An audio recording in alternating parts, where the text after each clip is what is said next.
Assalamualaikum warahmatullahi wabarakatuh dan salam sejahtera. Kembali lagi bersama saya Rusdi Syarif. Baiklah, pada kali ini satu pertanyaan yang juga ditanyakan oleh teman-teman kita ini, iaitu tentang tiket penerbangan. Kalau penerbangan kita di cancel, apakah duit kita hangus? Bagaimana jawabannya? Layan ni dulu.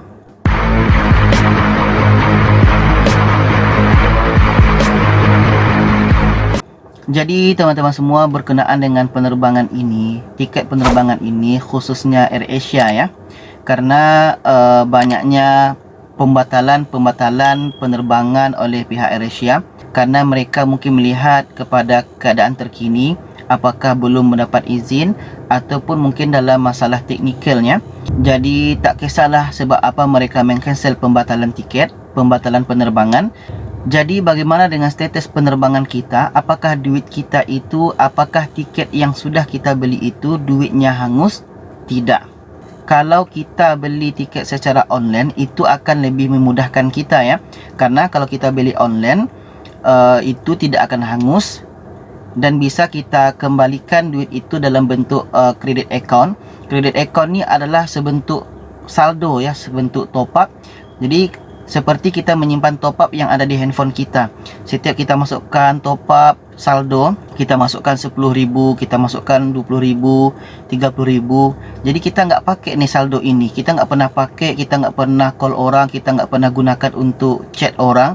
Jadi sampailah saldo ini terkumpul sampai 80,000. Jadi 80,000 ini bisa kita gunakan kalau kita sudah ada keperluan. Contoh kita mau call orang, contoh kita mau gunakan untuk pakai internet, bisa. Seperti itulah credit account itu. Credit account ni akan tersimpan dalam account AirAsia kita. Makanya dari awal-awal, dari sebelumnya saya bilang, sebaiknya teman-teman downloadlah aplikasi AirAsia. Jadi nanti di situ kita akan punya account sendiri AirAsia, dan setiap pembatalan tiket maka duit itu akan masuk ke account AirAsia kita. Contoh kita sudah 3 kali dibatalkan penerbangan. Penerbangan pertama ada habis 150. Penerbangan yang kedua habis RM200. Penerbangan ketiga habis 300. 300 tambah 200, 500 tambah 150, 6,5. Jadi duit kita ada RM650 dalam kredit account, dalam account AirAsia kita. Jadi yang RM650 itu baru kita bisa dapatkan kalau kita ubah secara kredit account ya. Tapi kalau kita tidak ubah secara kredit account, maka duit itu memang akan hangus. Okey, saya ulang lagi, kalau kita tidak mengubahnya, kalau kita tidak membuatnya secara refund seperti video di atas, kita diamkan saja, maka tiket itu, duit kita itu akan hangus. Maka kita yang akan rugi. Maka tiket yang sudah dibatalkan itu jangan lupa untuk pindahkan secara kredit account. Dia nanti akan tersimpan dalam account kita, dan ketika bila-bila masa kita mau beli tiket, itu bisa kita gunakan kembali. Apakah kredit account itu masuk sekarang? Bagi yang sudah masuk bisa kita gunakan, tapi yang belum masuk tunggu saja, karena dia pasti akan masuk. Dan yang kedua, bisa juga ubah jadual. Ini masih booking atau beli secara online ya, di aplikasi AirAsia atau di website AirAsia. Ubah jadwal ini, contoh kita beli 3 April cancel, duitnya RM200, dan pun kita ubah lagi ke bulan 5 cancel lagi, habis itu RM100. Jadi duit kita dah 300 di situ ya. Dan sekarang kita mau ubah ke bulan Juli, duit kita sekarang sudah ada RM300 dalam account AirAsia kita. Kalau kita beli secara online ya, akan tersimpan RM300 tadi. Jadi kalau kita mau beli tiket bulan 7 ini, bisa dengan menggunakan ubah jadual tadi. Jadi kita belilah tiket dengan harga yang RM300. Kalau harga tiketnya mahal, maka kita akan menambah. Contoh harga tiket nanti bulan 7 kita beli 350, maka kita akan menambah RM50 lagi, karena duit kita sudah ada 300 yang sebelum ini. Okey, macam itulah ubah jadual ya. Jadi sebenarnya mudah kalau kita beli secara online. Duit kita tidak akan pernah hangus. Jadi bagaimana dengan kita yang booking di ejen? Ejen ini satu permasalahan sebenarnya ya.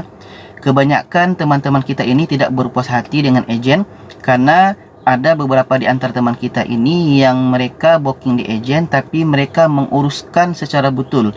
Mereka bisa mengubah jadwal, ada yang duit dikembalikan. Itu alhamdulillah. Tapi bagi teman-teman kita yang ejennya memang lepas tangan atau mereka tidak bisa membantu, disitulah sebenarnya kerugian kita kalau beli di ejen. Dan disitulah sebetulnya kita marah kepada AirAsia karena duit kita hangus. Makanya di sini teman-teman, kalau beli di ejen boleh, tapi pastikan ejen itu bertanggung jawab. Kalau seandainya batal bisa diuruskan. Kalau mereka tak mau uruskan, cari ejen lain. Jadi daripada capek-capek berurusan dengan ejen ini, lebih bagus belajarlah dari sekarang untuk bagaimana membooking tiket secara online. Bagaimana caranya? Lihat link di atas. Di situ saya ada ajarkan bagaimana cara membooking tiket secara online ya.